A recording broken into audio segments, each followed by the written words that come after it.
Welcome back, children. So coming to today's class in ray optics, we'll be studying about one more phenomenon which light is going to exhibit, and that's nothing but called as dispersion.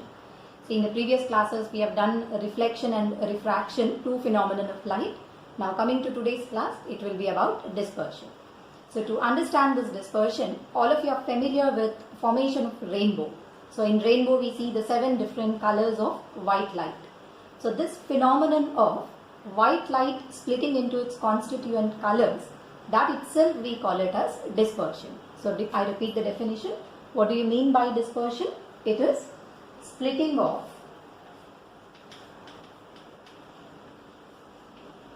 white light. White light is composed of so many wavelengths. So splitting of white light into its constituent colors or into its components, we call it as dispersion. And what are the various components we write? We call the set of colors as Vidyar colors. So splitting of white light into its constituent components or constituent colors, this is nothing but defined as dispersion. So if you want to observe this dispersion in laboratory, we need one small optical instrument, and that optical instrument is nothing but called as a prism. Okay, to split white light into its component colors, we can make use of this optical instrument called as prism. So here I am showing you a triangular prism.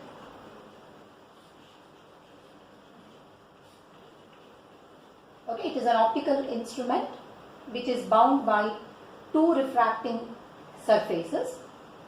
Okay, so observe the construction of a prism. Okay, these dotted lines are into the plane of the board. Okay, this is one triangle. This is another triangular face. These are the two refracting faces of the prism. See, one face is outside, another is behind the board. It's just like a hat. So two refracting faces making a certain angle. Okay, this is the angle between the two refracting surfaces. So prism is an optical instrument bound by how many refracting surfaces? Two refracting surfaces at an angle. Okay, this is one refracting surface, another refracting surface is behind the board. So I took a triangular prism, so this is your triangular face, this is your triangular face. So if you see the top view of the prism, that means the front view of the prism. Okay, this is the front view, triangle, the remaining part is into the board. So this is one refracting surface and this side is another refracting surface. Hope you understand. So these are the two refracting surfaces of prism. So if I name this prism as or triangle as ABC, AB is one refracting face, AC is another refracting surface. And this is called angle of prism.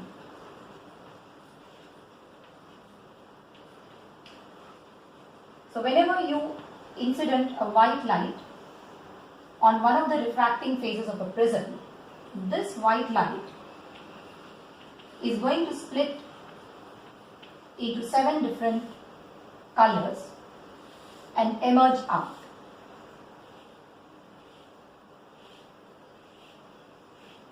Okay, light is divided into 7 different colors. Violet bending the most, red will bend the least. The remaining set of colors I will call them as Vidyar. And the set of 7 colors we call them as spectrum. Okay, so this phenomenon you can clearly observe by making use of this optical instrument, and that's nothing but called as prism. I repeat, what is dispersion? It is splitting of white light into its constituent colors. Generally we name the colors as Vidyar colors. You can split white light into its component colors in the laboratory by making use of an instrument or an optical instrument called as prism. So I have shown you a triangular prism. It's bound by two refracting surfaces at an angle.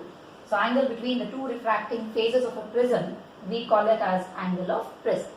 So whenever white light passes through it, it is split into 7 colors. Violet will bend the most, red will bend the least. But the question is, why is white light splitting into its constituent colors when passing through this prism? So this can be explained by making use of a formula, okay, which is called as Cauchy's formula, named after a scientist.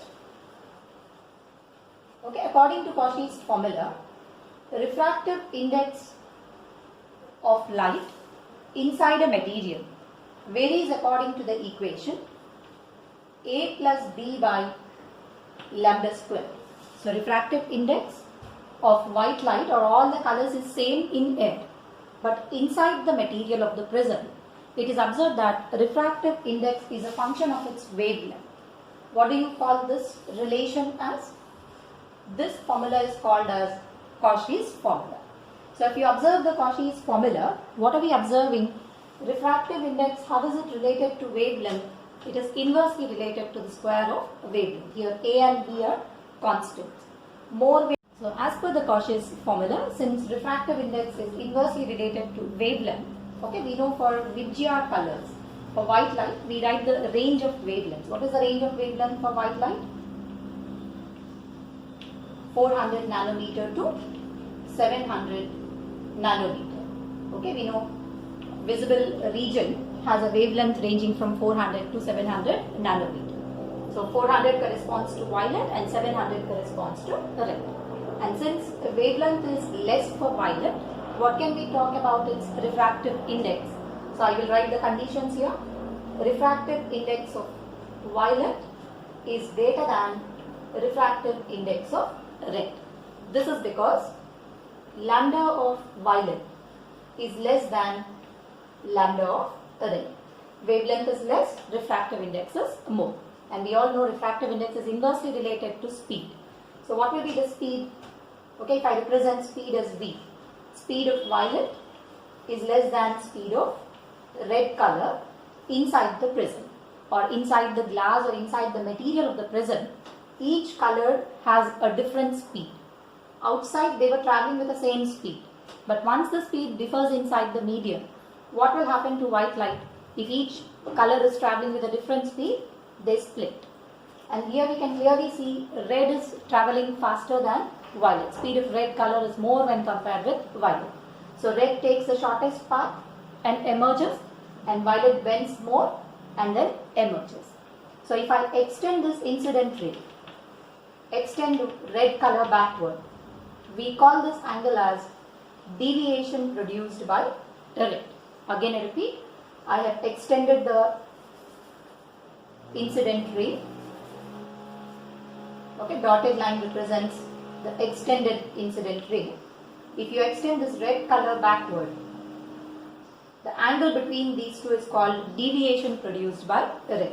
Similarly, if I project violet backward, this whole angle will give me deviation produced by violet.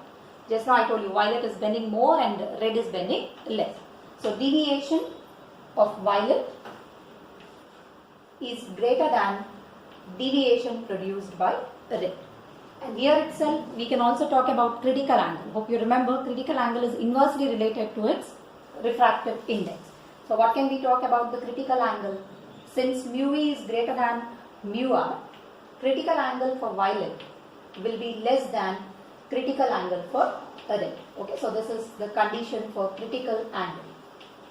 Hope you remember what is critical angle.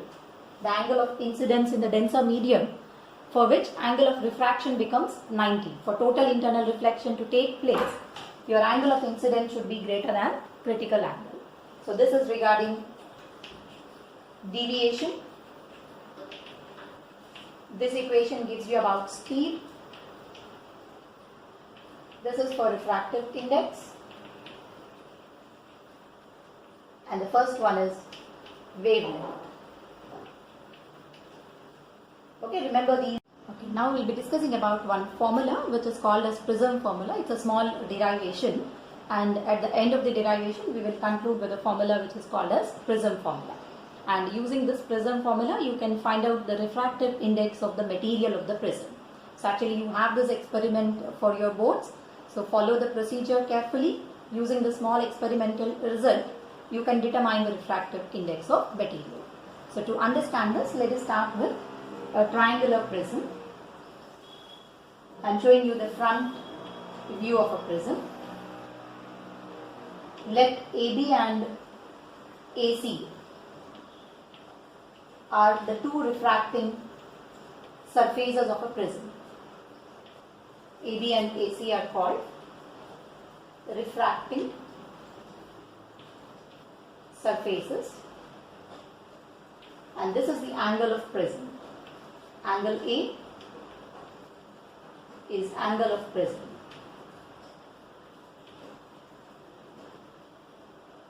Okay, now on this prism we are going to incident a light ray. Let this be monochromatic. PQ is called incident ray. Okay, what is PQ? It is the incident ray. Okay, we know whenever light travels from a rarer to denser medium, it bends towards the normal. So draw a normal here. This is going to bend. And we call this as angle of incidence. I am representing angle of incidence as I, and angle of refraction at the first surface I am calling it as R1. Then come to the second end. Now the light ray is travelling from a denser to rarer medium. Draw a normal here. Point of intersection of normals, I will call it as capital N. Light ray is moving from a denser to rarer medium. It will bend away from normal. So PQ is your incident ray. I will call this as QR is the refracted ray. RS is the emergent ray. Okay, I will name QR as refracted ray. What is RS called as? Emergent ray.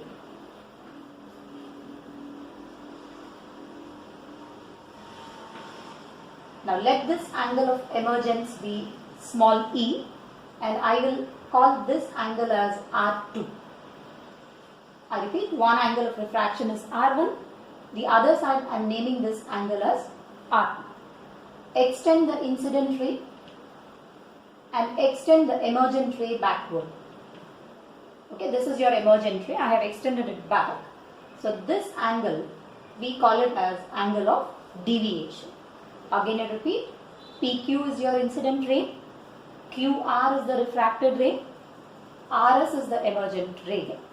Extend PQ and RS backward. Angle between incident ray and emergent ray, I am calling it as angle of deviation. So delta is called angle of deviation.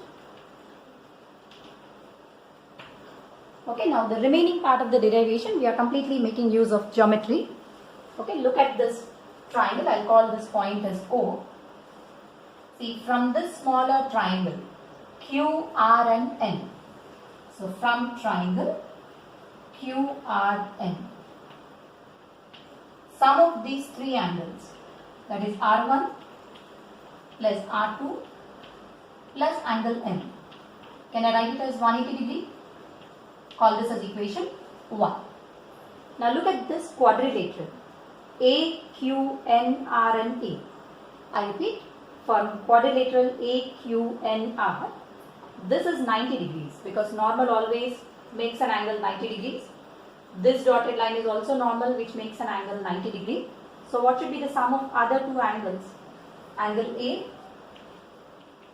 plus angle N should be 180. Call this as equation 2. So both of them are 180 and 180. If I equate them, I get R1 plus R2 is equal to angle A. So remember one relation. Angle of prism is equal to sum of the two refracting angles, that is R1 plus R2. So I will call this as equation 3. Now look at deviation. If this is deviation, this is exterior angle, these two are interior opposite angles. See, from triangle QOR, from triangle QO and R, delta is exterior angle Can I write exterior angle as sum of interior opposite angles? What is the sum of interior opposite angle? How much will this angle be? See, this total angle is I. A part of it is R1. Can I write the remaining as I minus R1? So I'll write it as I minus R1 plus. Similarly, look at this small angle. This is E. A part of it is R2. So what is that remaining angle? E minus R2. So from this, what can I write? Delta or deviation is equal to? Deviation is equal to I plus E minus of R1 plus R2. But we already know R1 plus R2 is equal to angle of prism. So delta, deviation produced, is I plus E minus angle A. Call this as equation 4. So I repeat, till here we have just given a ray diagram, and based on the ray diagram we have proved that R1 plus R2 is angle A and deviation is I plus E minus capital E. Go back to the derivation. PQ is the incident ray, QR is your refracted ray, RS is your emergent ray. Angle of incidence I took it as I, angle of emergence is E, this refracting angle is R1, this is R. Okay, now till now we have got the two relations. R1 plus R2 is angle A and delta is I plus E minus A. Okay, now for different angles of incidence, you will calculate what is the angle of deviation, but this will be done experimentally. Okay, so by using an experiment for different values of angle of incidence, you will evaluate the angle of deviation. And when you plot a graph between angle of incidence and angle of deviation. Okay, incidence angle I am taking it on x-axis, deviation on y-axis. It was experimentally observed that for different angles of incidence, angle of deviation will first start decreasing, reaches a minimum value, and again it will start increasing. Again I repeat, when you experimentally find the angle of deviation for different angles of incidence, this is what you will be doing in the laboratory. You will observe that first deviation will decrease, it reaches a minimum value, again deviation will increase. So this deviation, the minimum value, we call it as delta minimum. What is delta minimum called as? Angle of minimum deviation.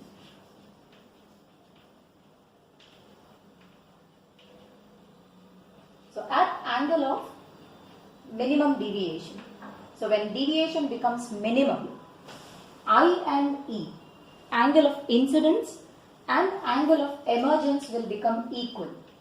See, for any other angle of deviation, you have two values of I. See, if I take this as the deviation, a dotted line, see you have got two values for angle of incidence.